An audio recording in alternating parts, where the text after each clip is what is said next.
Well, we've got our second episode of weddings for season 14 of Married at First Sight.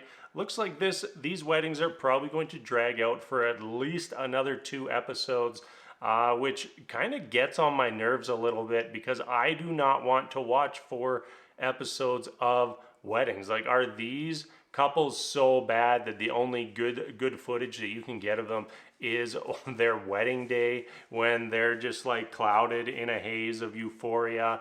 Yeah, I just don't want to see 4 episodes of weddings. Get us to the honeymoon, get us to these couples actually being together, get us into like all the drama that is undoubtedly going to unfold. Like once we hit that honeymoon, that's what I want. Like just fast forward me like 2 more weeks, get us done these weddings. Anyways, that said, we had 2 more weddings tonight. We started Noy and Steve's wedding as well. So really, we're just going to be talking about the 2 couples that actually got married today, and that's Jasmina and Michael, as well as Isaac and Katina. And in case you didn't catch my last week's review, we will be referring to Isaac as Isaac until he proves otherwise. If you have to describe somebody as an ex-playboy, then they're still a playboy, and he's gonna continue being Isaac until he earns the name Olajuwon. All right, Jasmina and Michael, that's where I want to start for our first couple tonight. This is the only couple that I predicted as a yes on decision day in my prediction video.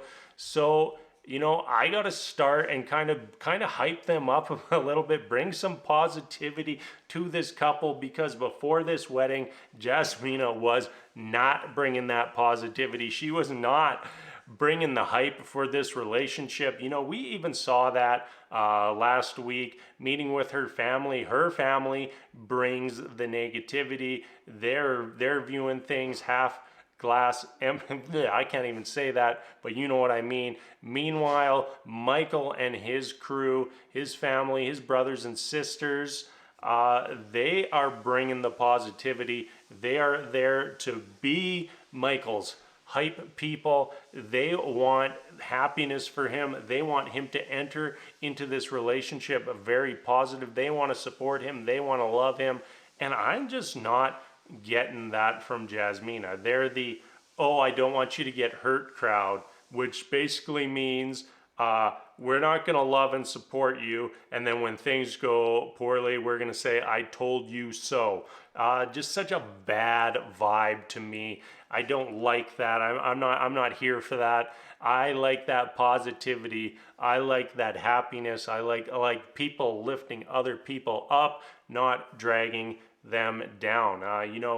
Jasmina, she was freaking out a little bit before the wedding. She was looking very cold, very sour in my opinion, and I was getting pretty nervous that it was going to be a total disaster. But thankfully, like once she walked down the aisle, her attitude vastly changed. She had a smile on her face. Michael had a smile on his face, and they seemed to have a little bit of a spark there right off the bat, which is great to see. A lot of the criticism for this couple was that Jasmina might not be attracted to Michael because he wasn't tall enough, but seems like that, at least initially, is not the case. And I think that when they were doing their photo shoot, we saw Jasmina with no heels on for a little while, and I think Michael's got her by half an inch. So anyone who was worried about that, we can throw that that whole criticism out of the way, because yeah, Michael's got that 1 millimeter, that 1/8 of an inch on Jasmina, so everything will be fine. Yeah, already said it, but what a different vibe from pre-wedding to wedding. Everything got happier. Everybody had smiles on their faces. I absolutely loved the vows between Jasmina and Michael. Both sides were very beautiful. Definitely different vibes for both set of vibes, but I loved them both. And, I love seeing the couples start that wedding on a good note. They weren't awkward, they seemed comfortable with each other. There was that little bit of shyness there from Michael during the ceremony, even them walking away together. But overall, it just, they seemed like they are already meshing. Yeah, very happy with this couple so far and still viewing them very positively. We'll get to see much more of their wedding reception next week, and hopefully more interactions between Jasmina and Michael. Next up, we have Isaac and Katina. We jump back. We don't even get to just go to the wedding. We got to jump back to dress shopping. Like it's like one step forward, two steps back. They are just milking this season for all it's worth, and we're not even like started the season. Like, we don't even know a damn thing about these couples. And here we are going backwards, back to the dress shopping, back to the suit shopping. And back to that same old Isaac. If you have to describe someone as a ex-playboy, they aren't ready for marriage.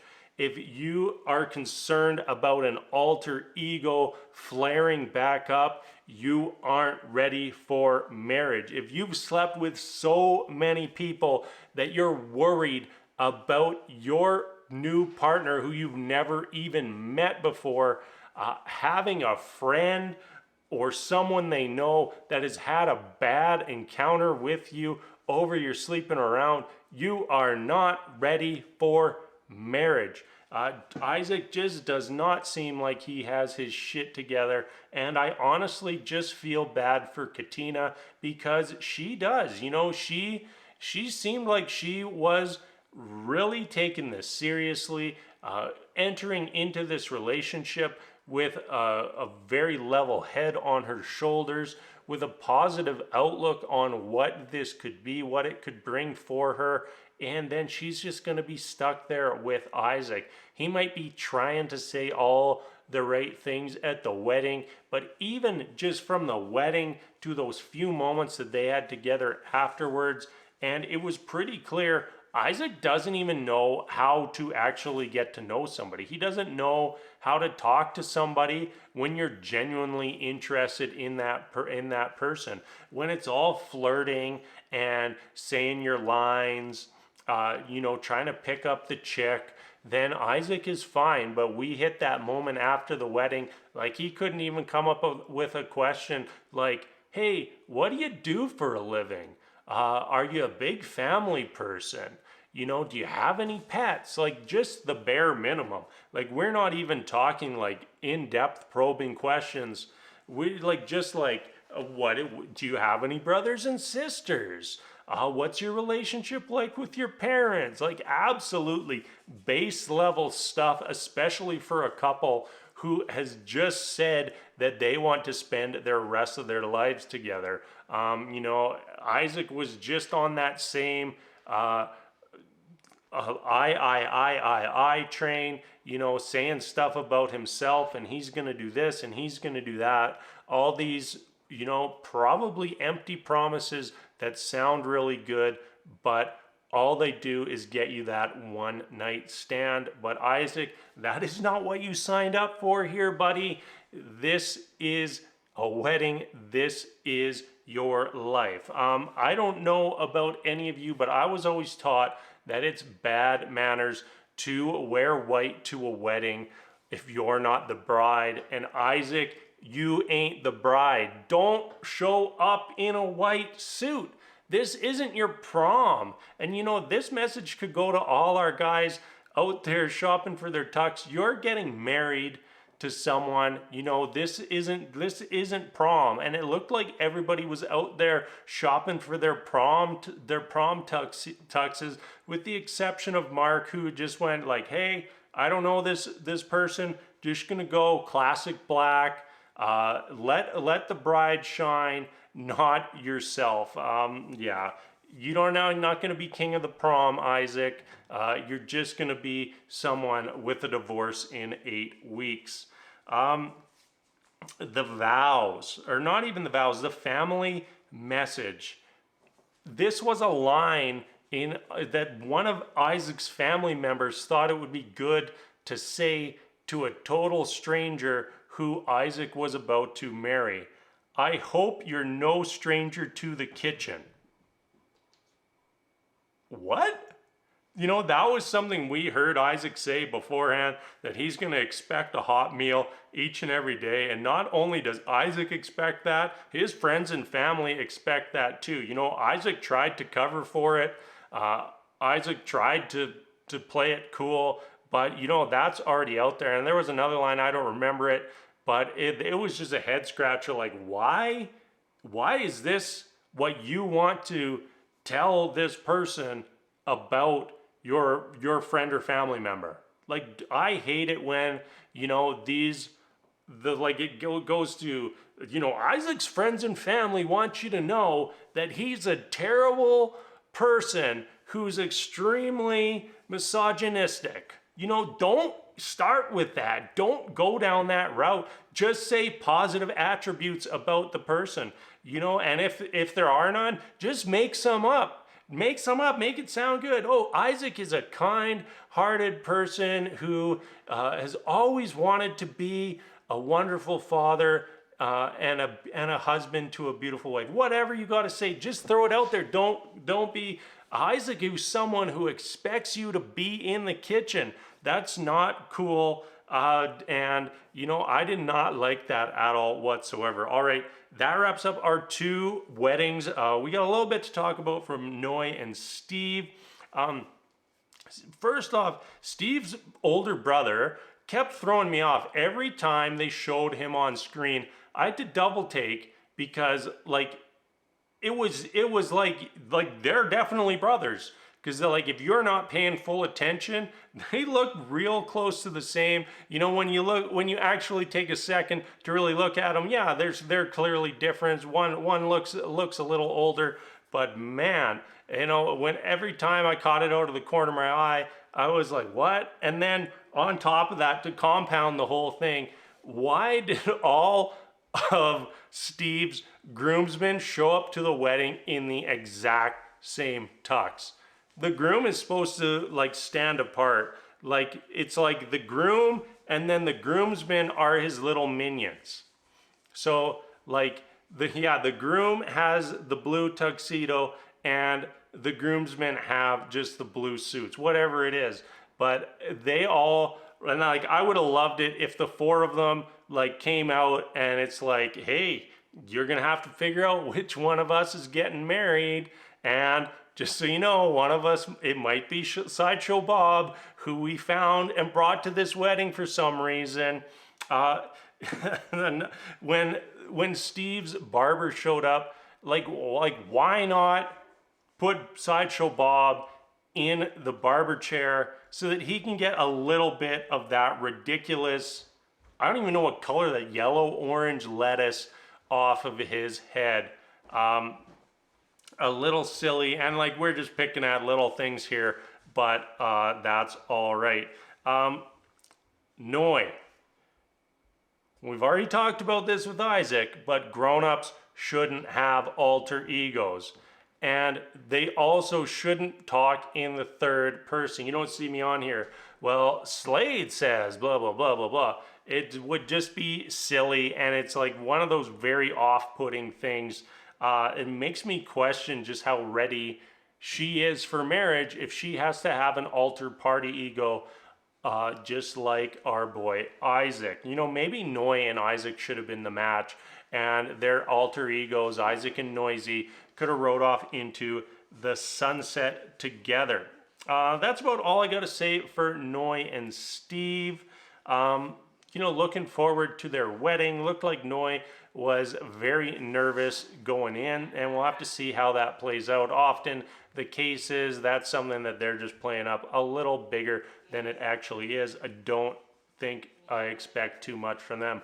Lindsay and Mark, glad they showed Lindsay just long enough to remind us just how vile she is. That should be a great, entertaining watch for the rest of the season. Alyssa and Chris, this is already feeling like our afterthought couple. Like they've already been shuffled to the bottom. You know, halfway through the episode tonight, I don't think we'd seen them at all. And, you know, my wife turns to me and says, "Who is the other couple?" Like, totally forgot about them, totally an afterthought.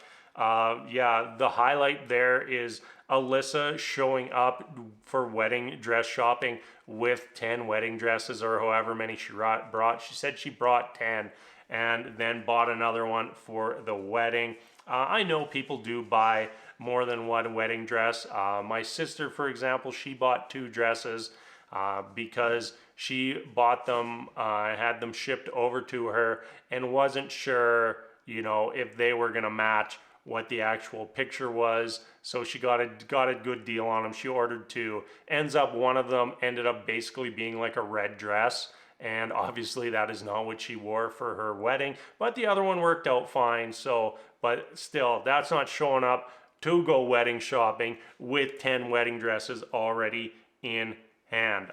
Chris, he was really giving me vibes of somebody who they aren't ready for marriage. They just want to be married. They just think that like, hey, that would be a good line on my resume to just say like I'm married.